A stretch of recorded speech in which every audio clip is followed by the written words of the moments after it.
নমস্কার, দেখছেন কলকাতা টিভি। আরো 12 নিয়ে আপনাদের সঙ্গে রয়েছি আমি জহিতা। আর আরো 12 জহিতার সঙ্গে আমি রয়েছি স্বর্ণালী। স্বর্ণালী, প্রথমে যে খবরের দিকে নজর রাখতে হচ্ছে, গাজলের সমবায় ব্যাংকের ডাকাতির ঘটনায় এবার নয়া মোড়। পালানোর সময় পুলিশের গুলিতে আহত হয়ে পাকড়া দুইজনের ধৃতদের মধ্যে একজন গুলিবিদ্ধ হিসাব রক্ষকের দাদা বলেই জানা যাচ্ছে। একেবারেই, এবং ধৃত যুবকের সঙ্গে বহু বছর সম্পর্ক নেই এমনটাই দাবি করেছে পরিবার। পুলিশ সূত্রে যেমনটা খবর পাওয়া যাচ্ছে, প্রাথমিকভাবে ডাকাতির ঘটনায় এখনো পর্যন্ত ধৃত 4 এবং ধৃতদের মধ্যে একজন গাজলের, 3 জন চাঁচলের বাসিন্দা। আপনাদের যেমনটা জানাচ্ছিলাম, গাজলে সমবায় ব্যাংকের ডাকাতির ঘটনায় এবার নয়া মোড়। যেমনটা জানা যাচ্ছে, যে হিসাব রক্ষকের গুলি লাগে সেই হিসাব রক্ষকের দাদা এই ঘটনায় জড়িত রয়েছে। ধৃতদের মধ্যে একজন গুলিবিদ্ধ হিসাব রক্ষকের দাদা, এমনটাই জানা যাচ্ছে। এ বিষয়ে আরো বিস্তারিতভাবে জানবো। টেলিফোন লাইনে রয়েছে প্রতিনিধি সব্যসাচী মণ্ডল। সব্যসাচী, কি আপডেট রয়েছে এই মুহূর্তে? দেখো সোনালিদি, গাজলের কৃষ্ণপুর সমবায় সমিতিতে যে ডাকাতির ঘটনা ঘটে তাতে গুলিবিদ্ধ হয় ব্যাংকের হিসাব রক্ষক। এরপরে দুষ্কৃতীরা যখন পালিয়ে যায় তখন পুলিশ তাদের পিছু নেয় এবং পুলিশের সাথে গুলি বর্ষণ হয়। সেখানে দুজন দুষ্কৃতী গুলিবিদ্ধ হন, যার মধ্যে রয়েছেন গাজলের এক যুবক, যার নাম সমীর মণ্ডল। তার বাড়ি কিন্তু ওই কৃষ্ণপুর সমবায় যে সমিতি, সেই সমিতির আশেপাশেই বটতলা এলাকায়। যেটা জানা যাচ্ছে, বিভিন্ন সূত্র মারফত যেটা জানা যাচ্ছে, যে ব্যাংক কর্মীর গুলি লেগেছে, অর্থাৎ যে হিসাব রক্ষক গুলিবিদ্ধ হয়েছেন, সেই ব্যক্তির সাথে এই সমীর মণ্ডল, অর্থাৎ পুলিশের গুলিতে যিনি আহত হয়েছেন, যিনি মালদা মেডিকেল কলেজ হাসপাতালে ভর্তি রয়েছেন, তার সাথে দাদা ভাইয়ের সম্পর্ক। তাই গাজলে এই সমীর মণ্ডলের বাড়ি হলেও কিন্তু 15 বছর ধরে তিনি গাজলে থাকতেন না। বিভিন্ন জায়গায় বিভিন্ন অপরাধমূলক কাজকর্মের সাথে সে যুক্ত ছিল। আর বিভিন্ন সময় বিভিন্ন ডাকাতি কিংবা ছিনতাই, চুরি, বিভিন্ন কেসে সে জেলও খেটেছে। পরিবারের সাথেও সেরকম ভাবে কোনো সম্পর্ক নাই, এমনটাই জানাচ্ছে তার পরিবার। তার স্বামী, তার স্ত্রী এবং যে সন্তানরা রয়েছে তারা কিন্তু তাকে ছেড়ে বাইরে থাকে, যার কারণে কিন্তু এই সমীর মণ্ডল বিভিন্ন অপরাধমূলক কাজকর্মের সাথে দীর্ঘদিন ধরে জড়িত, যার কারণে কিন্তু সে ঘর ছাড়া। সোনালিদি, একেবারে সব্যসাচী, আমি জহিতা কথা বলছি তোমার সঙ্গে। আরো যেটা জানতে চাইবো, যে বাকিদের খোঁজ কি পাওয়া গিয়েছে? দেখো দিদা, মোট 4 জনকে আটক করতে পেরেছে এখনো পর্যন্ত মালদা জেলা পুলিশ। মালদা জেলার বিভিন্ন থানা তারা কিন্তু এই ঘটনায় রীতিমতো জড়িত হয়ে গেছে। কারণ গাজল থেকে যখন তারা প্রথমে দক্ষিণ দিনাজপুরের উদ্দেশ্যে পালানোর চেষ্টা চালাচ্ছিল, তখন কিন্তু দক্ষিণ দিনাজপুর জেলা পুলিশের সাথে যোগাযোগ করে, এবং যে দেউতলা পুলিশ ফাঁড়ি রয়েছে এবং সাধারণ মানুষ, তারা কিন্তু পুলিশের সাথে ওতপ্রোতভাবে জড়িত হয়ে তারা কিন্তু সেই দুষ্কৃতীদের আটকানোর চেষ্টা করে। সেখান থেকে বাধাপ্রাপ্ত হয়ে তারা ওল্ড মালদার দিকে পালায়। ওল্ড মালদা একেবারে তল্লাশি চালাচ্ছে পুলিশ। আপাতত ধন্যবাদ জানাবো সব্যসাচী তোমাকে।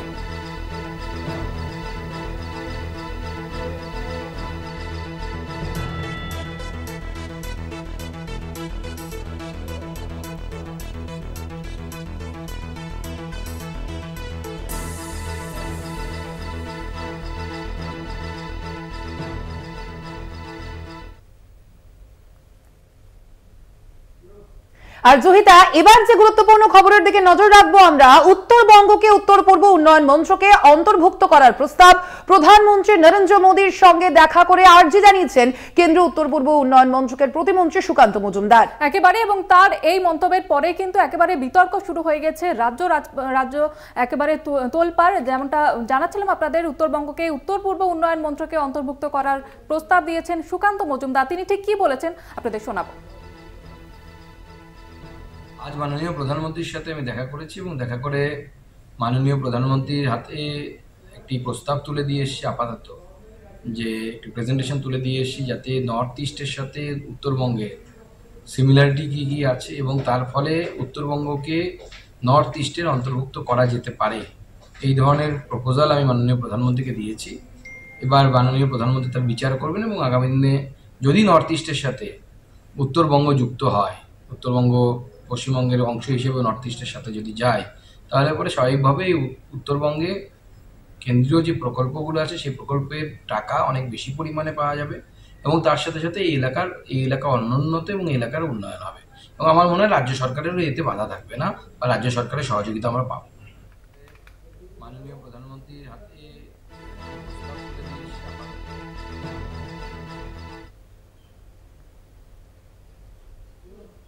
আপনাদের শোনালাম সুকান্ত মজুমদারের কি বক্তব্য, আর এই বিষয়ে আমরা আরো বিস্তারিত জানবো। আমাদের সঙ্গে সরাসরি রয়েছেন আমাদের প্রতিনিধি অনুপম সাহা। অনুপম, আমরা যেমনটা জানি যে উত্তরবঙ্গকে কিন্তু উত্তর পূর্ব উন্নয়ন মন্ত্রকে অন্তর্ভুক্ত করার প্রস্তাব জানিয়েছেন সুকান্ত মজুমদার এবং সেই আর্জিতেই প্রধানমন্ত্রী নরেন্দ্র মোদীর সঙ্গে দেখা করেছেন তিনি।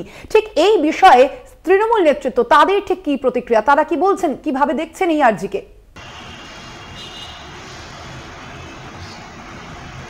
একদমই, দেখো বেশ কিছুদিন ধরেই কিন্তু তৃণমূল কংগ্রেস কিন্তু এই বিপক্ষে কিন্তু সরব হয়েছেন। আমরা যেটা জানি যে গ্রেটার নেতা অনন্ত মহারাজ তথা বিজেপির সাংসদ তিনি কিন্তু আলাদা রাজ্যের দাবি থেকে সরে এসে কেন্দ্র শাসিত অঞ্চলের দাবি জানিয়েছেন। তারপরেই কিন্তু এবার কিন্তু সুকান্ত মজুমদার উত্তরবঙ্গকে উত্তর পূর্ব ভারতের সঙ্গে উন্নয়ন মন্ত্রকের সঙ্গে যুক্ত হওয়ার কথা বলেছেন। এই বিষয়ে কিন্তু সরব হয়েছেন তৃণমূল নেতৃত্ব।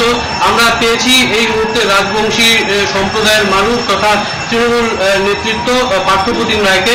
শুনবো তার কি বক্তব্য, কি বলবেন বিষয়টি নিয়ে। দেখুন, সুকান্ত মজুমদার কার্যত ঘুরিয়ে উত্তরবঙ্গকে বাংলা থেকে আলাদা করার প্রস্তাব দিয়েছে উন্নয়নের। উত্তর পূর্ব ভারতের যে মন্ত্রক রয়েছে 7 সিস্টার 7টা রাজ্য, তাহলে উত্তরবঙ্গকে সেখানে যদি জুড়ে দেওয়া হয় তাহলে কি সেটা একটা আলাদা স্টেট? মানেটা কিন্তু অনেকটা এরকম দাঁড়াচ্ছে। উন্নয়ন করার যদি তাগিদ থাকে তাহলে উত্তরবঙ্গের জন্য আলাদা প্যাকেজ হতে পারে, বা বাংলা সরকারকে কেন্দ্রীয় সরকার এই উত্তরবঙ্গের সার্বিক ডেভেলপমেন্টের সাথে বিশেষ প্যাকেজ তহবিল ঘোষণা করতে পারে, সেভাবে উন্নয়ন হতে পারে। কিন্তু উত্তর পূর্ব ভারতের সঙ্গে সংযুক্ত করা মানে দাঁড়াচ্ছে যে উত্তরবঙ্গকে বাংলা থেকে আলাদা করার একটা প্রাথমিক ধাপ, যেটা বিজেপির বেশ কিছু নেতৃত্ব ইতিমধ্যেই সেটা বলতে শুরু করেছে। যেমন বিজেপি সাংসদ অনন্ত মহারাজ নগেন রায়, যিনি বারবার ইউনিয়ন টেরিটরি বা আলাদা রাজ্যের কথা বিহার সহ উত্তরবঙ্গকে বলছে এবং তারপরে তিনি বলছেন সেটাকে উত্তর পূর্ব ভারতের সঙ্গে যুক্ত করা। আবার সুকান্ত মজুমদার প্রধানমন্ত্রীর কাছে প্রস্তাব দিয়েছেন উত্তর পূর্ব ভারতের সঙ্গে সংযুক্ত করা উত্তরবঙ্গ। আসলে তারা বিভাজনের রাজনীতি করতে চাইছে, তারা উত্তরবঙ্গকে আলাদা করে তারা তাদের ভোট রাজনীতির অংশ করছে এবং আবার নতুন করে উত্তরবঙ্গ বন্দ্যোপাধ্যায়ের নেতৃত্বে উত্তরবঙ্গ দক্ষিণবঙ্গ গোটা বাংলা জুড়ে উন্নয়নের জোয়ার চলছে এবং সেই সাথে উত্তরবঙ্গের জন্য তিনি স্পেশাল নজর দিয়েছেন। উত্তরবঙ্গ উন্নয়ন মন্ত্রক তৈরি করেছেন উত্তরবঙ্গের সার্ভিস ডেভেলপমেন্টের সাথে।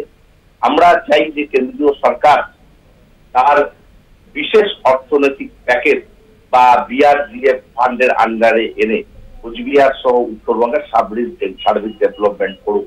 এখানকার নদী ভাঙন, এখানকার বন্যা নিয়ন্ত্রণ, এখানকার চা বাগিচার বিষয়, এখানকার শিল্প স্থাপনের উদ্যোগ বা এখানে অন্যান্য সার্ভিস ডেভেলপমেন্টের সাথে কর্মসূচি গ্রহণ করুক বিশেষ অর্থনৈতিক প্যাকেজ দিয়ে।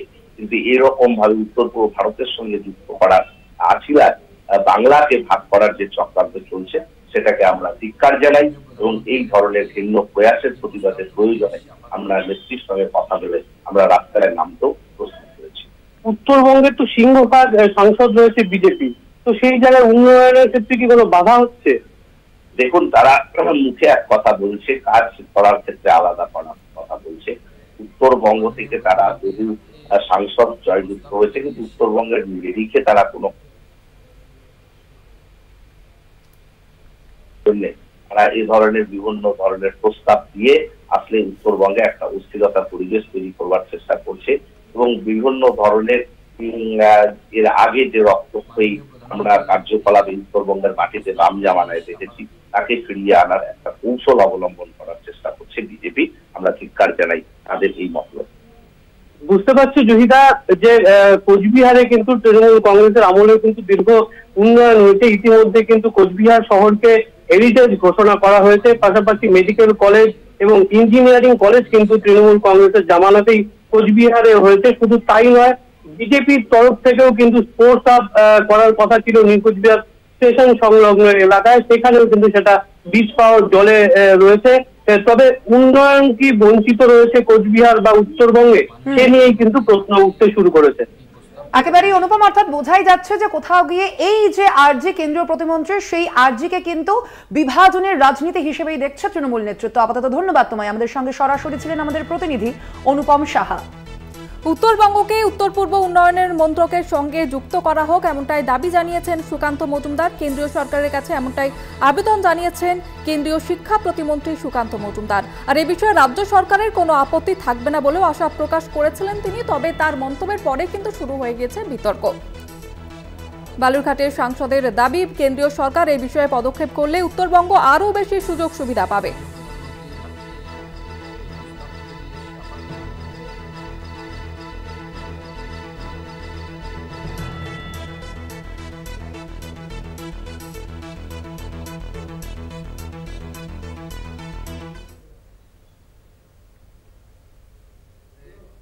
একেবারে স্বর্ণালী, তুমি যেমনটা জানাচ্ছিলে যে সুকান্ত মজুমদারের এই প্রস্তাব কিন্তু ভালো নজরে দেখছে না তৃণমূল, অর্থাৎ রাজ্য সরকার। তারা যেমনটা বলছেন বিভাজনের রাজনীতি করতে চাইছে বিজেপি। তবে সেখানকার সাধারণ মানুষ তারা কি বলছেন এ বিষয়ে আমরা বিস্তারিত জানার চেষ্টা করব। আমাদের সঙ্গে সরাসরি রয়েছেন আমাদের প্রতিনিধি কৌস্তব। কৌস্তব, সেখানকার সাধারণ মানুষ তারা কি বলছেন? একদমই জহিতা, সুকান্ত মজুমদারের যে বক্তব্য, সেই বক্তব্যতে কিন্তু সাধারণ মানুষের মধ্যে একটা মিশ্র প্রতিক্রিয়া রয়েছে। তুমি যেটা জানো যে উত্তরবঙ্গকে আলাদা রাজ্য করা হোক, কিংবা কেন্দ্রশাসিত অঞ্চল করা হোক, কিংবা উত্তরবঙ্গ পশ্চিমবঙ্গের সাথে অটুট থাকুক, এই নিয়ে কিন্তু তর্ক বিতর্ক শেষ নেই, আন্দোলনও কম হয়নি, নানান রকম আন্দোলন হয়েছে। তবে সুকান্ত মজুমদারের যে সাম্প্রতিক যে বক্তব্য, যে উত্তর পূর্ব ভারতের মন্ত্রকের সাথে এই উত্তরবঙ্গের এই এলাকাটিকে জুড়ে দেওয়া হোক, তাদের বক্তব্য যে এতে উন্নয়নমূলক কাজ ভালো হবে। তবে তৃণমূল কিন্তু এতে রাজ্যভাগের একটা চক্রান্ত দেখতে পাচ্ছে। রাজনৈতিক বক্তব্য যাই হোক না কেন, উত্তরবঙ্গের সাধারণ মানুষ তারা কি বলছেন আমরা সরাসরি চলে যাব তাদের কাছে। এখানে কিন্তু বেশ একটা দেখা যাচ্ছে সকাল থেকে এই বিষয় কিন্তু আড্ডা জমেছে। তার জানতে চাইবো যে সুকান্ত মজুমদারের যে বক্তব্য, যে উত্তর পূর্ব ভারতের যে উত্তর পূর্ব অঞ্চলের সাথে এই উত্তরবঙ্গকে জুড়ে দেওয়া, এতে কি আদৌ কোনো লাভ হবে না কিভাবে দেখছেন আপনারা? দেখুন, বঞ্চনা এবং উত্তরবঙ্গ সমার্থক শব্দ হয়ে গেছে, এত ব্যবহার হয়েছে এই দুটো শব্দ একসাথে, যেটা একটা সমার্থক শব্দ হয়ে গেছে। সেই জায়গায় দাঁড়িয়ে যখন এই প্রস্তাব এসছে, যদি রাজ্যভাগের প্রস্তাব এর মধ্যে না থাকে, তাহলে শুধুমাত্র যদি আর্থিক বিষয়টা এর মধ্যে থাকে এবং তার জন্য যদি উত্তরবঙ্গ আর্থিকভাবে লাভবান হয়, তাহলে আপত্তির কিছু থাকতে পারে না। কারণ আর্থিকভাবে উত্তরবঙ্গ ভীষণভাবে পিছিয়ে পড়ে। সেখান থেকে যদি একটা উত্তরণের রাস্তা এর মাধ্যমে হয়, তাহলে ক্ষতির কিছু দেখছি না।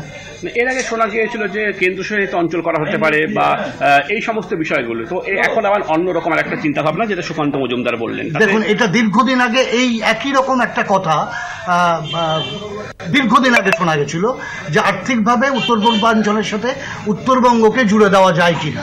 সম্ভবত সিপিএম আমলে বা কোনো একটা সময় শুনেছিলাম আমরা। এগুলো সবই শোনা কথা। এগুলো আমরা ভোট দেই, ভোটার আমরা, সাধারণ ভোটার, আমরা শুধু শুনি, কিন্তু বাস্তবে রূপায়ণ কিছু হয় না। এগুলো হয়তো এমনও হতে পারে যে এগুলো সব ভোটের খেলা।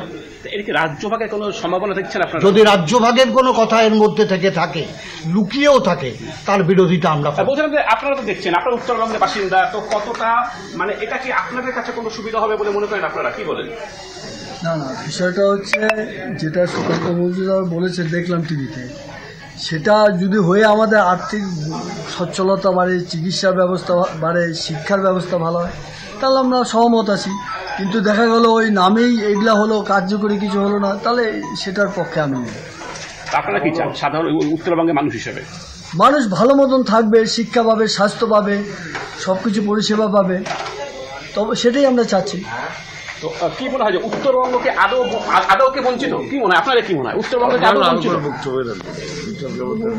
দেখো, এখানে কিন্তু অনেকে রয়েছেন যারা সরাসরি কিছু বলতে চাইছেন না, কেননা ইতিমধ্যে এই বিষয়ে একটা রাজনৈতিক রং লাগতে শুরু করেছে। তাই অনেকেই চাইছেন না যে তাদের বক্তব্য সমাজ মাধ্যমে বা সবার কাছে উঠে আসুক। তবে মানুষের মধ্যে কিন্তু একটা যেরকম আশাও রয়েছে সুকান্ত মজুমদারের এই বক্তব্যকে ঘিরে, যে যাতে আর্থিক প্যাকেজ যদি আসে উত্তরবঙ্গের জন্য ভালো হয়, সেখানে শিক্ষা, স্বাস্থ্য থেকে শুরু করে নানান রকম পরিকাঠামোগত শিল্প, সমস্ত দিকে আর্থিকভাবে উত্তরবঙ্গ সমৃদ্ধ হয়, সেই চাহিদা কিন্তু রয়েছে। তবে এই ক্ষেত্রে অনেকে ভাবছেন যে এই ক্ষেত্রে বাংলা ভাগের একটা চক্রান্ত হতে পারে বা রাজনৈতিক কোনো রকম ষড়যন্ত্র থাকতে পারেন। কাজে অনেকে কিন্তু এর বিষয়ে মন্তব্য করতে বিরত থাকছেন, কিছু বলতে চাইছেন না। একেবারে বোঝা যাচ্ছে সেখানকার সাধারণ মানুষ যেমনটা দাবি করছেন যে এক্ষেত্রে যদি উত্তরবঙ্গ আর্থিকভাবে সচ্ছল হয় তাহলে তাদের কোনো আপত্তি নেই, তবে যেন ভাগ না করা হয় উত্তরবঙ্গকে। আপাতত ধন্যবাদ জানাবো কৌস্তব তোমাকে। আমাদের সঙ্গে ছিলেন আমাদের প্রতিনিধি কৌস্তব। যেমনটা আপনাদের জানাচ্ছিলাম, উত্তরবঙ্গকে উত্তর পূর্ব উন্নয়ন মন্ত্রকের অন্তর্ভুক্ত করার প্রস্তাব দিয়েছেন সুকান্ত মজুমদার, তবে সেখানকার স্থানীয় বাসিন্দা অর্থাৎ উত্তরবঙ্গবাসী যেমনটা বলছেন যে এই যদি উত্তরবঙ্গকে আর্থিকভাবে সচ্ছল হয় উত্তরবঙ্গ তাহলে এতে তাদের কোনো আপত্তি নেই। একদমই জহিতা, এবং সেই মতোই কিন্তু প্রধানমন্ত্রী নরেন্দ্র মোদীর সঙ্গে দেখা করে আর্জি জানিয়েছিলেন কেন্দ্রীয় উত্তর পূর্ব উন্নয়ন মন্ত্রকের প্রতিমন্ত্রী সুকান্ত মজুমদার। আর ঠিক এই বিষয়ে আমরা কথা বলেছিলাম শিলিগুড়ির মেয়র তথা তৃণমূল নেতা গৌতম দেবের সঙ্গে। তিনি কি জানিয়েছেন শোনাবো আপনাদের।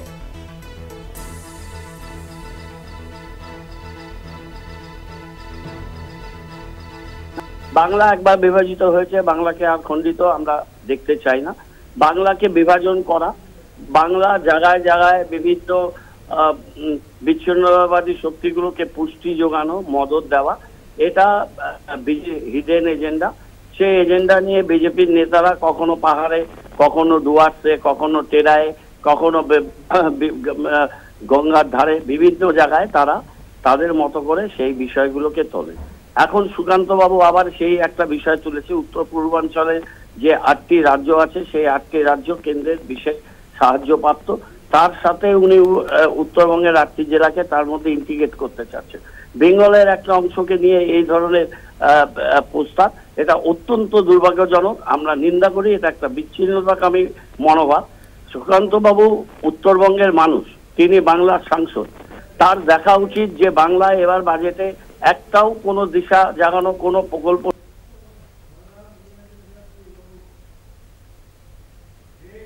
আরো বারো সময় এখন বিরতির, ফিরছে আরো অন্যান্য খবর নিয়ে, সঙ্গে থাকুন। ফিরে এলাম বিরতির পর। এবার যে খবরের দিকে নজর রাখবো, চোপড়ায় অভিযানে গিয়ে আক্রান্ত পুলিশ, ধারালো অস্ত্রের আঘাতে জখম 4 পুলিশ কর্মী এবং শিলিগুড়ির নার্সিংহোমে ভর্তি রয়েছেন তারা। একেবারে জয়িতা, এবং চোপড়ার আমতলায় দুষ্কৃতীকে ধরতে অভিযানে যায় পুলিশ এবং সেখানেই পুলিশের উপরে এই হামলা হয়। জয়িতা, আমরা দেখতে পেয়েছি যে রাজ্যে একের পর এক জেলায় কিন্তু এই পুলিশের উপর হামলার যে অভিযোগ তা কিন্তু সামনে আসছে, এবং তার পাশাপাশি জলপাইগুড়িতে সেখানেও কিন্তু পুলিশকে লক্ষ্য করে গুলি, অর্থাৎ একই দিনে আমরা দেখতে পাচ্ছি আপনাদের সামনে যে খবর রাখছি, একদিকে যেমন চোপড়ায় আক্রান্ত হতে হয়েছে পুলিশ কর্মীকে, অন্যদিকে জলপাইগুড়িতে সেখানেও কিন্তু পুলিশ কর্মীকে লক্ষ্য করে গুলি। চোপড়ায় অভিযানে গিয়ে আক্রান্ত পুলিশ কর্মী এবং অন্যদিকে জলপাইগুড়ির কোতোয়ালিতে সেখানেও কিন্তু একই ছবি দেখা যাচ্ছে, অর্থাৎ বেশ কয়েকদিন ধরে আমরা দেখতে পাচ্ছি স্বর্ণালী বিভিন্ন জায়গায় আক্রান্ত হচ্ছেন পুলিশ কর্মীরা। তো সেক্ষেত্রে সাধারণ মানুষের তো একটা প্রশ্ন উঠছে যে পুলিশ তারা যদি আক্রান্ত হয় তাহলে সাধারণ মানুষের নিরাপত্তা নিয়ে তারা কিন্তু প্রশ্ন তুলেছেন। একেবারে জয়িতা, এবং চোপড়ার ক্ষেত্রে যেমনটা আমরা জানি যে ধারালো অস্ত্রের আঘাতে জখম হয়েছেন 4 পুলিশ কর্মী। শিলিগুড়ির নার্সিংহোমে ইতিমধ্যেই তাদের ভর্তি করা হয়েছে, তারা চিকিৎসাধীন রয়েছেন সেখানে, এবং জখম পুলিশ কর্মীরা চোপড়ার আমতলায় দুষ্কৃতীকে ধরতে অভিযানে যায় এবং সেখানেই পুলিশের উপর এই হামলা করা হয়। অর্থাৎ বোঝাই যাচ্ছে জহিতা, তুমি ঠিক যেই কথাটা বলছিলে যে পুলিশ কর্মীরাই যদি এখন এভাবে আক্রান্ত হয় তাহলে সাধারণ মানুষ তারা কিভাবে তাদের নিরাপত্তা নিশ্চিত করবে, বা তাদের নিরাপত্তাই বা কে নিশ্চিত করবে, সেখানেই কিন্তু প্রশ্ন আসে। চোপড়ায় অভিযানে গিয়ে আক্রান্ত হতে হয় পুলিশকে এবং ধারালো অস্ত্রের আঘাতে জখম হতে হয় 4 জন পুলিশ কর্মীকে। সেই খবরের দিকেই আমরা নজর রেখেছি। রাজ্যে একের পর এক যে পুলিশ কর্মীর উপর হামলার অভিযোগ সামনে আসছে, হামলার ঘটনা সামনে আসছে, এবার সেখানে নাম জুড়ল চোপড়ায়। একেবারে চোপড়ার পাশাপাশি জলপাইগুড়ি সেখানেও আক্রান্ত পুলিশ কর্মী, যেমনটা জানা যাচ্ছে যে দুষ্কৃতীদের ধরতে গিয়ে তারা আক্রান্ত হয়েছেন আমতলায়। এবং শুধুমাত্র তাই নয়, তার পাশাপাশি জলপাইগুড়ির দিকেও কিন্তু আমরা নজর রাখছি। জলপাইগুড়িতে পুলিশকে লক্ষ্য করে গুলি, কোতোয়ালি থানায় পুলিশকে লক্ষ্য করে গুলি চালানোর অভিযোগ ওঠে এবং অল্পের জন্য প্রাণে রক্ষা পান পুলিশ কর্মীরা। একেবারে 3 রাউন্ড গুলি চালানোর অভিযোগ উঠছে দুষ্কৃতীদের বিরুদ্ধে এবং এই ঘটনাকে কেন্দ্র করে সাধারণ মানুষ কিন্তু নিরাপত্তা নিয়ে প্রশ্ন তুলছে। বিভিন্ন জায়গাতেই আমরা যেমনটা দেখতে পাচ্ছি বেশ কয়েকদিন ধরে বারবার কিন্তু পুলিশ কর্মীদের আক্রান্ত হওয়ার খবর সামনে আসছে। একদমই, একদিকে আপনাদের সামনে রাখছি চোপড়ার খবর এবং তার পাশাপাশি নজর রাখছি জলপাইগুড়ির দিকেও। আপনাদের জানিয়ে রাখি চোপড়ায় পুলিশের উপর হামলা।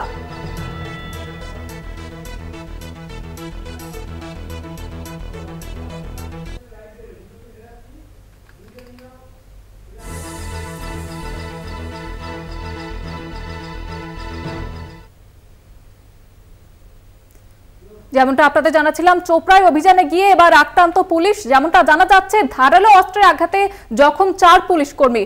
এবং এই বিষয়ে আরো বিস্তারিতভাবে জানবো, সরাসরি রয়েছে প্রতিনিধি ভাস্কর। এই মুহূর্তে কি পরিস্থিতি এবং দুষ্কৃতীদের কি ধরা হয়েছে?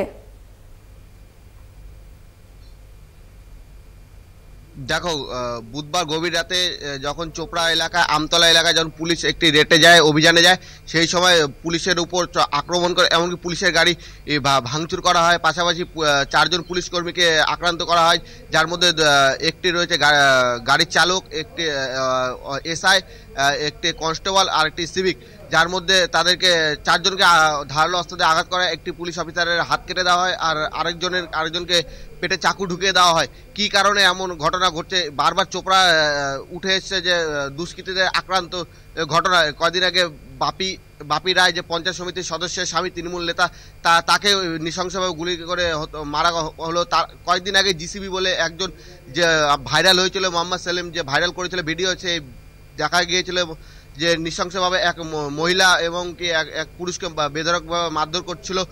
তারপর রেস কাটতে না কাটতে এই গতকাল রাতের যে ঘটনাটা, পুরো আতঙ্কে রয়েছে এলাকার মানুষজন। একেবারে যেমনটা তুমি জানাচ্ছিলে, আতঙ্ক রয়েছে এলাকায়। আপাতত ধন্যবাদ জানাবো ভাস্কর তোমাকে। যেমনটা আপনাদের জানাচ্ছিলাম, এবার চোপড়ায় সেখানে আক্রান্ত 4 জন পুলিশ কর্মী, ধারালো অস্ত্রের কোপ দেওয়া হয় পুলিশ কর্মীদের।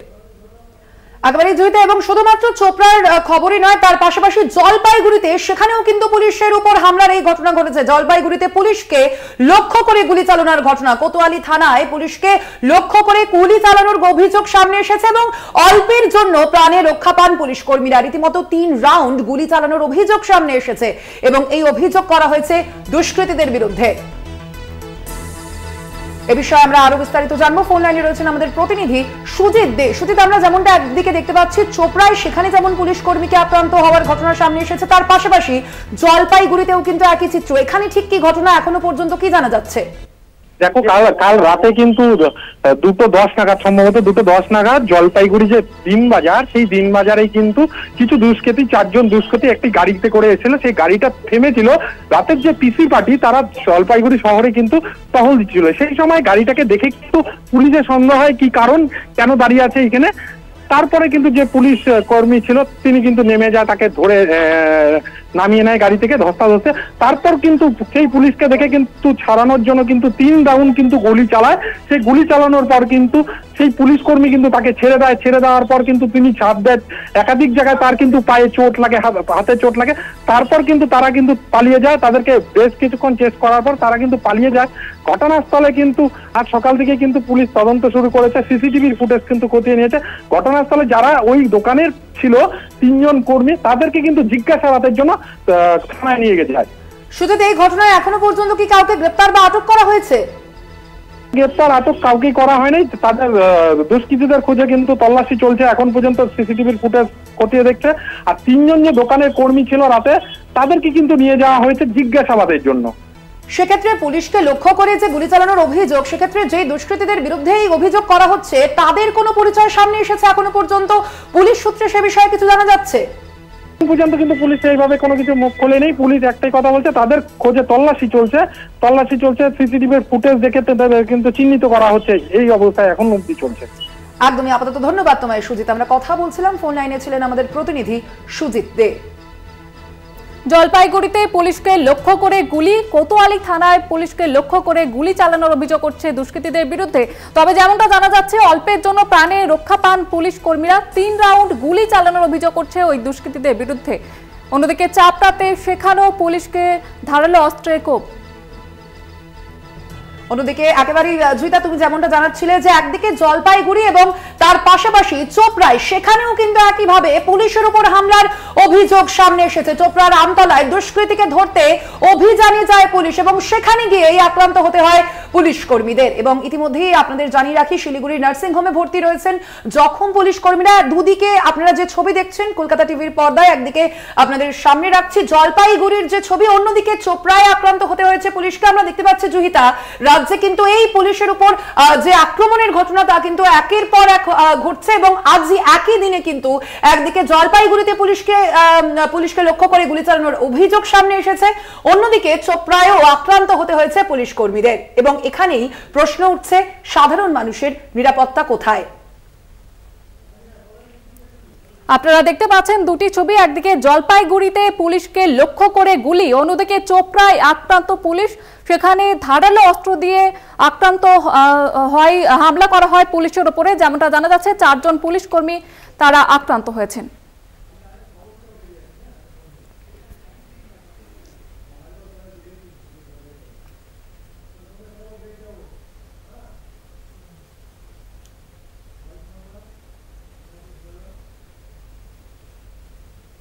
সময় এখন আরো একটি বিরতির। ফিরছে আরো অন্যান্য খবর নিয়ে, সঙ্গে থাকুন।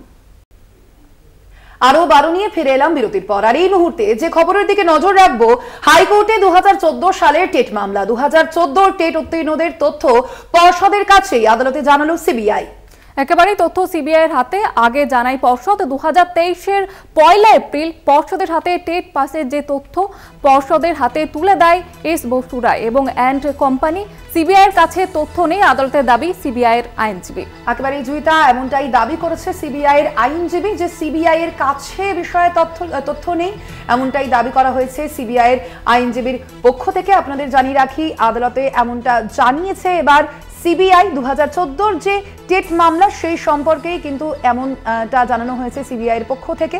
তথ্য সিবিআইয়ের হাতে, আগে জানায় পর্ষদ, কিন্তু এবার যেমনটা জানা যাচ্ছে যে হাইকোর্টে 2014 যে টেট মামলা সেই মামলাতেই 2014 টেট উত্তীর্ণদের তথ্য পর্ষদের কাছেই রয়েছে, এমনটাই জানিয়েছে এবার সিবিআই। তথ্য সিবিআইয়ের হাতে, আগে জানায় পর্ষদ, তবে 2023-এর 1 এপ্রিল পর্ষদের হাতে টেট পাসের তথ্য পর্ষদের হাতে তুলে দেয় S Basu Roy and company এবং সিবিআইয়ের কাছে তথ্য নেই, এমনটাই আদালতে দাবি করেছেন সিবিআইয়ের আইনজীবী।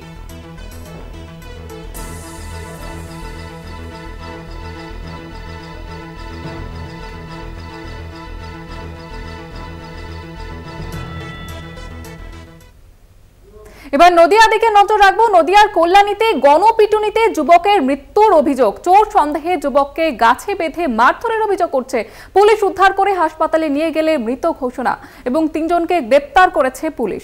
একেবারে জুইতা আমরা দেখতে পাচ্ছি যে পর কিন্তু এই চোর সন্দেহে মারধরের ঘটনা বা গণপিটুনির ঘটনা সামনে আসছে এবং এই মুহূর্তে যে খবরের দিকে আমরা নজর রেখেছি নদিয়ার কল্যাণীতে, সেখানেও কিন্তু গণপিটুনিতে যুবকের মৃত্যুর অভিযোগ সামনে আসছে। চোর সন্দেহে যুবককে গাছে বেঁধে মারধরের ঘটনা, পুলিশ উদ্ধার করে তাকে হাসপাতালে নিয়ে গেলে মৃত ঘোষণা করা হয় তাকে এবং ইতিমধ্যে এই ঘটনায় 3 জনকে গ্রেপ্তার করেছে পুলিশ। একেবারে অর্থাৎ প্রশাসনের কড়াকড়ির পরেও কিন্তু গণপিটুনির খবর রয়েছে, বিভিন্ন জায়গা থেকে পাওয়া যাচ্ছে। বিষয়ে আরো বিস্তারিত ভাবে জানবো, টেলিফোন লাইনে রয়েছে প্রতিনিধি সুবল। সুবল, কি অভিযোগ করছে, কি ঘটনা ঘটেছে ঠিক? দেখো, একের পর এক এই গণপিটুনির ঘটনা কিন্তু ঘটেই চলেছে, এর কিন্তু থামছেই না। এত পুলিশ কড়াকড়ি হয়েছে, ধরপাকড় হচ্ছে, আইনে আরো বেশি করে তাদের শাস্তির বিধান হয়েছে, তারপরেও কিন্তু থামছে না। গতকাল এই তপন মণ্ডলের টোটো চালক, তাকে ছাগল চোর সন্দেহে গণপিটুনি দেওয়া হয়েছিল এবং তাকে পুলিশ উদ্ধার করে নিয়ে আসে এবং তারপরে তার মৃত্যু হয়। এই ঘটনায় গতকাল রাতেই কিন্তু 3 জন যাদের বিরুদ্ধে অভিযোগ ছিল, যে এফআইআর ছিল যাদের নামে, সেই 3 জনকে গ্রেপ্তার করে মধ্যরাতে গতকাল আজ তাদেরকে কল্যাণী মহকুমা আদালতে পাঠানো হয়েছে এবং সম্ভবত তাদের পুলিশি হেফাজতে নিতে পারে বলে জানা যাচ্ছে।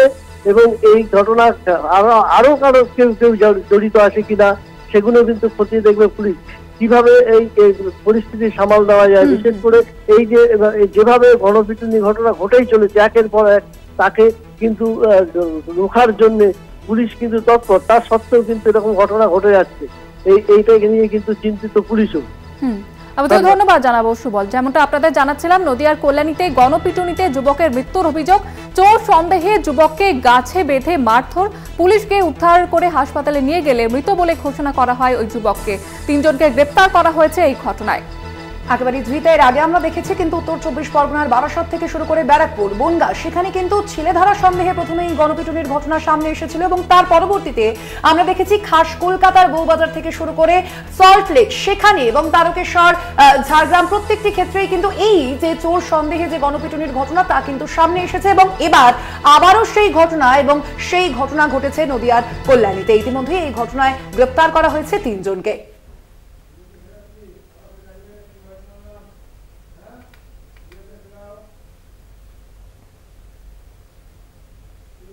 আর এবার জয়িতা আবারও নজর রাখবো গাজলের দিকে। গাজলের সমবায় ব্যাংকে ডাকাতির ঘটনায় এবার নয়া মোড় সামনে এসেছে। পালানোর সময় পুলিশের গুলিতে আহত হয়ে পাকড়াও 2 জন এবং ধৃতদের মধ্যে একজন গুলিবিদ্ধ হিসাব রক্ষকের ভাই। ধৃত যুবকের সঙ্গে বহু বছর সম্পর্ক নেই এমনটাই দাবি করা হয়েছে পরিবারের তরফ থেকে এবং পুলিশ সূত্রে যেমনটা খবর পাওয়া যাচ্ছে ডাকাতির ঘটনায় এখনো পর্যন্ত ধৃত 4। ধৃতদের মধ্যে একজন গাজলের, 3 জন চাঁচলের বাসিন্দা বলেই জানা যাচ্ছে। একেবারে ধৃতা গতকালই যে ঘটনা আমরা দেখেছিলাম একেবারে দিনে দুপুরে এই সমবায় ব্যাংকে, যে মালদার গাজলের যে সমবায় ব্যাংকে, সেখানে কিন্তু এই ডাকাতির ঘটনা ঘটে। এ বিষয়ে আরো বিস্তারিত জানবো। ফোন লাইনে রয়েছেন প্রতিনিধি সব্যসাচী মণ্ডল। সব্যসাচী, এই ঘটনা সম্পর্কে এখনো পর্যন্ত কি আপডেট পাওয়া যাচ্ছে? পুলিশ সূত্রে কি জানা যাচ্ছে? কজনকে গ্রেপ্তার বা আটক করা গিয়েছে এখনো? দেখো, পুলিশ সূত্রে যেটা জানা যাচ্ছে এখনো পর্যন্ত 4 জনকে গ্রেপ্তার করা সম্ভব হয়েছে। তার মধ্যে 2 জন গুলিবিদ্ধ অবস্থায় মালদা মেডিকেল কলেজ হাসপাতালে ভর্তি রয়েছে। তাদের কাছ থেকে কিছু বোমা এবং কিছু পিস্তল উদ্ধার করেছে পুলিশ এবং এই 4 জনকে গ্রেপ্তারের পাশাপাশি তাদের সাথে যে আরো 4 জন ছিল তাদেরকে তারা কোথাকার এবং তারা কোথায় রয়েছে সে বিষয়ে জানার চেষ্টা চালাচ্ছে পুলিশ। ইতিমধ্যে যে গাড়িতে করে তারা এসেছিল সেই গাড়িটিকেও আটক করেছে পুলিশ।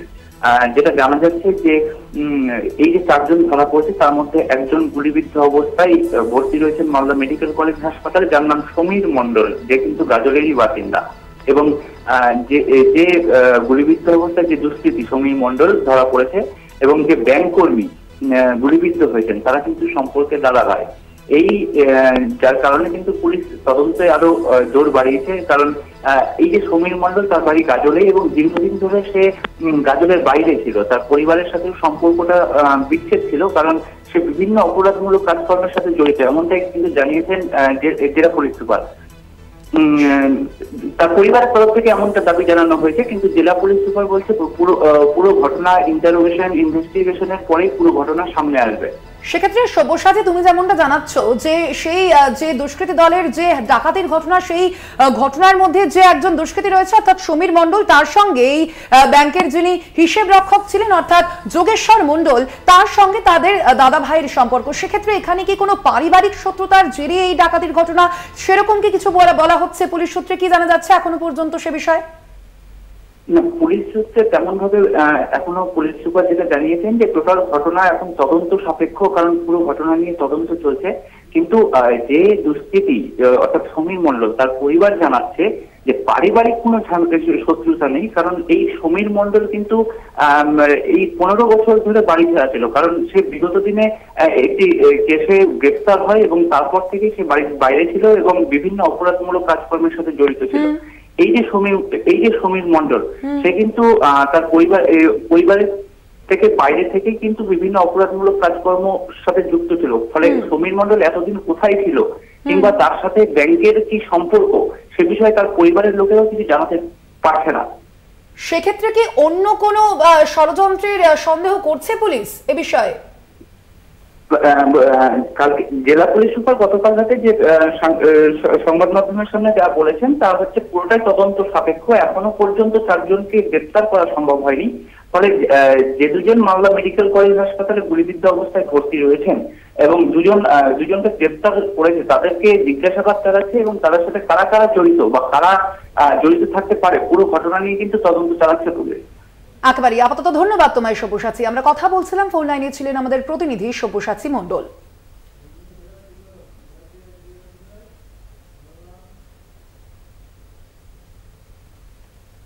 নদিয়ার চাপড়ায় বোমা ফেটে আহত শিশু। বল ভেবে খেলতে গিয়ে বোমা ফেটে আহত। শক্তিনগর হাসপাতালে ভর্তি করা হয় আহত শিশুদের।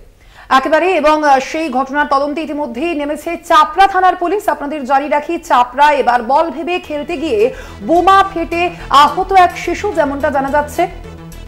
এ বিষয়ে আরো বিস্তারিত জানবো। ফোন লাইনে রয়েছেন প্রতিনিধি বিশাল সিংহ রায়। বিশাল, এখনো পর্যন্ত কি জানা যাচ্ছে, কি অবস্থা সেই শিশুটির, এবং তার পাশাপাশি এই বোমা কোথা থেকে এলো, পুলিশ কি বলছে এ বিষয়ে? দেখো, খেলার সময় এক বাচ্চা ছিলেন, তার নাম মুসাফির, এবং তার গায়ে আরেক বাচ্চা ছুড়ে মারে এই বোমটি, এবং তারপরে সে অল্পের জন্য প্রাণে বাঁচে এবং ছোটখাটো আহত হলেও সে কিছুটা তোমার হতভম্ব হয়। এবং তারপরে তখন তার মা তাকে তড়িঘড়ি চাপড়া গ্রামীণ হাসপাতালে নিয়ে গেলে চাপড়া গ্রামীণ হাসপাতালের আমার কর্তব্যরত চিকিৎসক শক্তিনগর জেলা হাসপাতালে কালকে রাতে স্থানান্তরিত করে, এবং আজ পর্যন্ত এখন তাকে একটা স্ক্যান করা হচ্ছে, সিটি স্ক্যান করা হচ্ছে, এবং তাকে ট্রিটমেন্টে রাখা রয়েছে। এবং জেলা তোমার যেখানে সবে মাত্র তোমার লোকসভা নির্বাচন এবং উপনির্বাচন শেষ হয়েছে, এবং তারপরে চাপড়ায় ফের এই ঘটনা, এবং তোমার ঘটনাটা জানি তোমার যথেষ্ট চাঞ্চল্যকর পরিস্থিতি সৃষ্টি হয়েছে এলাকায়। এবং চাপড়া লোকসভা নির্বাচনের ফলাফল ঘোষণার পর তোমার এক ব্যক্তিকে গুলি করে মারা হয় ঠিক ওই জায়গাতেই, এবং ওই জায়গায় প্রচুর বোম মজুদ ছিল বলে এখনো পর্যন্ত জানা যাচ্ছে। এবং সেই ঘটনায় কিন্তু বেশ কিছু দুষ্কৃতীও গ্রেপ্তার ছিল, এবং তোমার তারপর এলাকায় তল্লাশি চালিয়ে সমস্ত বোম উদ্ধার করে চাপড়া থানা পুলিশ এবং ডিসপোজাল করা হয় সেই বোমগুলোকে। কিন্তু কোথা থেকে এই এবার বোমটা আসলো চাপড়া থানা পুলিশ তা নিয়ে সন্দেহ রয়েছে, এবং এলাকায় তল্লাশি চালাচ্ছে, তোমার এলাকা তল্লাশি চালানো হচ্ছে যাতে এরকম কোথাও এখনো আরো বোমা পাওয়া যায় কিনা। তবে ঘটনায় কোনো রাজনৈতিক প্রসঙ্গ এখনো পর্যন্ত উঠে আসেনি। ধন্যবাদ তোমার বিশাল। আমরা কথা বলছিলাম, ফোন লাইনে ছিলেন আমাদের প্রতিনিধি বিশাল সিংহ রায়। নদিয়ার চাপড়ায় এবার বোমা ফেটে আহত শিশু, এবং এই ঘটনায় শাসক দলকে আক্রমণ করছেন বিরোধীরা। বিজেপি নেতা রাহুল সিনহা এবং সিপিএম নেতা শতরূপ ঘোষ এ নিয়ে কি বলেছেন আপনাদের শোনাবো। এই সমস্ত কাজ করছে তাদের বিরুদ্ধে যদি কোনো ব্যবস্থা না নেওয়া হয়, তো অভিযান চালিয়ে বোমা আবিষ্কার করে আর বোমা ফাটিয়ে বোমা নষ্ট করে কি লাভ আছে? আসলে যারা এই সমস্ত কাজ করছে, যেখানে বোমা তৈরি হচ্ছে সেখানে কিছু করার ক্ষমতা পুলিশের নেই, কারণ সব তৃণমূল কংগ্রেসের নেতাদের দ্বারা এগুলো পরিচালিত হচ্ছে, যে কারণে আজকে মানুষের নিরাপত্তা নেই। এর আগেও বেশ কিছু শিশু স্কুলে এবং মাঠে আহত নিহত হয়েছে, তারপরেও সরকারের ঘুম ভাঙেনি, চেতনা সরকারের জাগেনি। মালদায় আমাদের মনে আছে পঞ্চায়েত ভোটের আগে তৃণমূলের এক নেতার বাড়িতে তার ছোট্ট ভাগ্নি বেড়াতে এসেছিল, মামা বাড়িতে বেড়াতে গেছিল, মামা বাড়িতে তখন বোম তৈরি, তৃণমূলের নেতা পঞ্চায়েতের জন্য বোম তৈরি করছে, সেই বোম ফেটে বাচ্চাটা মারা গেল। এরকম যে কতগুলো ঘটনায় ছোট ছোট বাচ্চাদের প্রাণ চলে গেল পশ্চিমবাংলায়, হিসেব করে শেষ করা যায় না। আমরা অনেকদিন ধরে বলে আসছি তৃণমূলের এই যে বোম বন্দুকের রাজনীতি, এটা খালি রাজনীতির মধ্যে সীমাবদ্ধ থাকছে না, সাধারণ মানুষ সরাসরি এর ফলে এফেক্টেড হয়ে যাচ্ছে। যে মানুষের সাথে রাজনীতির কোনো সম্পর্ক নেই সেই মানুষও এর টপ্পরে পড়ে যাচ্ছেন। এখন দেখা যাচ্ছে ছোট ছোট বাচ্চারা, এখন মানে আজকে বলে বলবো না, বেশ কয়েক বছর ধরে এটা চলছে, ছোট ছোট বাচ্চাদের প্রাণ চলে যাচ্ছে তৃণমূল কংগ্রেসের বোম বন্দুকের। এই ঘটনায় বিরোধীদের অভিযোগের তীর একেবারে তৃণমূল নেতৃত্বের দিকে, এবং ঠিক এই ঘটনার প্রেক্ষিতে এই অভিযোগের পাল্টা তৃণমূল নেতৃত্বের কি বক্তব্য, কি বলেছেন তৃণমূল মুখপাত্র অরূপ চক্রবর্তী, শোনাবো। লোকসভা নির্বাচন নদিয়ার বুকে বিজেপি লিড পেয়েছে, এবং বেশ কিছু জায়গায় বিজেপি চাইছে না যে বাংলা শান্ত থাকে। সেক্ষেত্রে চোপড়া ঘটনায় কি ঘটেছে অনুসন্ধান না করে তো বলা যাবে না, প্রশাসন নিশ্চয়ই তদন্ত করে খতিয়ে দেখবে। পুলিশি অনুসন্ধানের পর সঠিক কারণ জানা যাবে, কারা ওখানে বোমা লুকিয়ে রেখেছিল, তাদের বিরুদ্ধে রং না দেখে পুলিশ প্রশাসন উপযুক্ত ব্যবস্থা নেবে। এটা মমতা বন্দ্যোপাধ্যায়ের সরকারের প্রশাসন, এখানে দলের রং দেখে অপরাধীর চরিত্র নির্ণয় হয় না।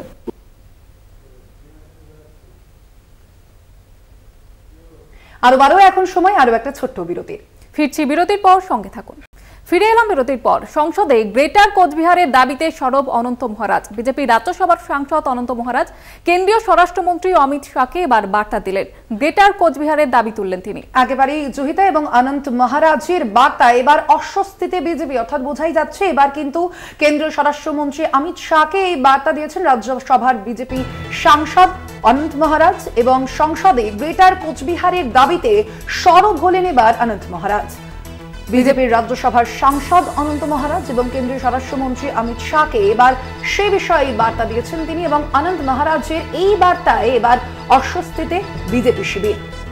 সংসদে এবার গ্রেটার কোচবিহারের দাবি তুললেন বিজেপির রাজ্যসভার সাংসদ অনন্ত মহারাজ, এবং এর আগে আমরা দেখেছি বারবার কিন্তু তিনি বিতর্কে জড়িয়েছেন। একবার তৃণমূল সুপ্রিমো মমতা বন্দ্যোপাধ্যায়ের সঙ্গে বৈঠকের পরে কিন্তু তিনি বিতর্কে জড়িয়েছিলেন, এবং যে কারণে তখনও কিন্তু অস্বস্তিতে পড়ে জেলা বিজেপি নেতৃত্ব, এবং আবারও সংসদের গ্রেটার কোচবিহারের দাবিতে সরব হয়েছেন অনন্ত মহারাজ, এবং তারপরে কিন্তু অস্বস্তিতে গেরুয়া শিবির।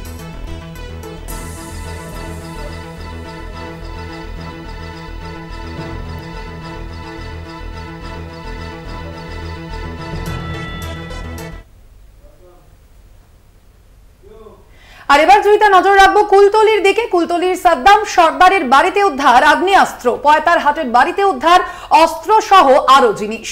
কয়েকদিন আগে সাদ্দামকে ধরতে গেলে পুলিশের ওপরে গুলি চালানো হয় এবং সাদ্দামের বাড়িতে সুরঙ্গের সন্ধানও মেলে। ঘটনার 3 দিন পর গ্রেপ্তার হয় সাদ্দাম। জিজ্ঞাসাবাদের পর ব্যবহৃত অস্ত্রের সন্ধান পায় পুলিশ।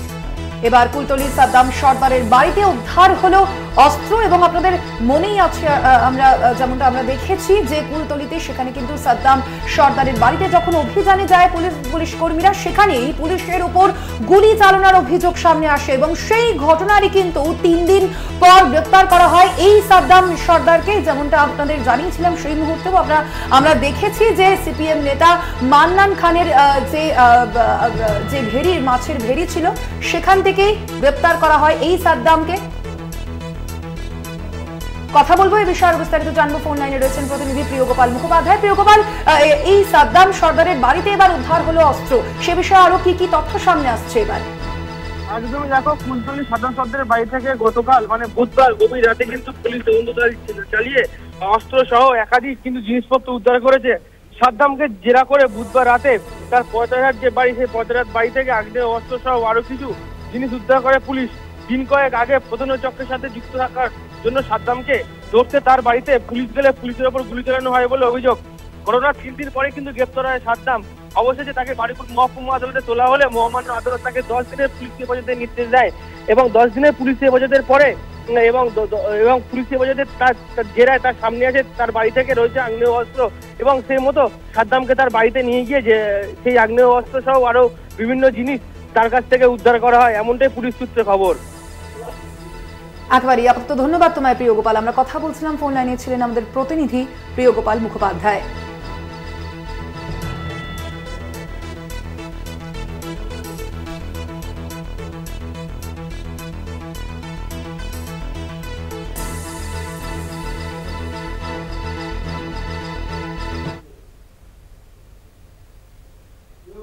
ধর্মঘট প্রত্যাহারের পর আলুর দাম কমেছে। বাঁকুড়ার বাজারে কেজি পিছু দাম 50 টাকা থেকে কমে হয়েছে 35 টাকা। অন্যদিকে হুগলিতে 2 মন্ত্রীর সঙ্গে বৈঠকে মিলেছে রফা সূত্র।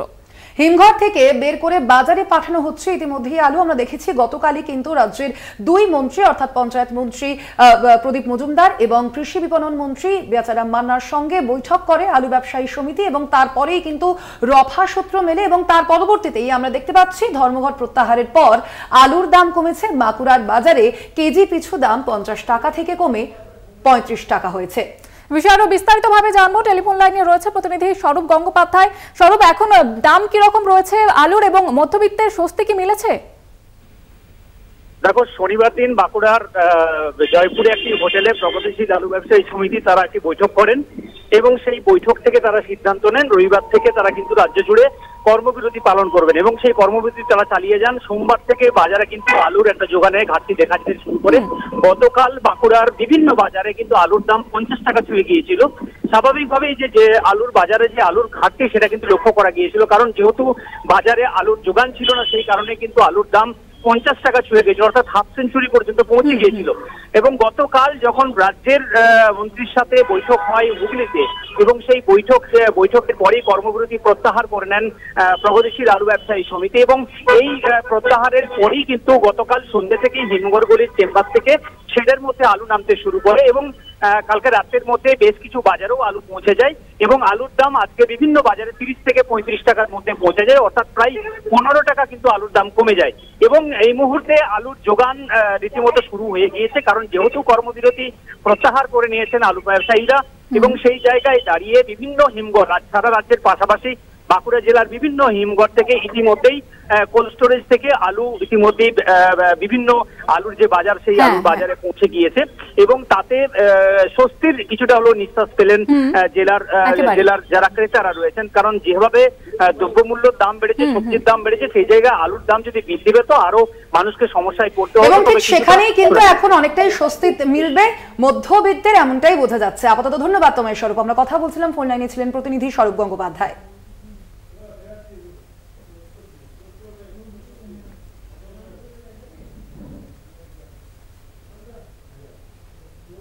আরো আজকের মতো এই পর্যন্ত। দেখতে থাকুন কলকাতা টিভি রাত দিন 7 দিন।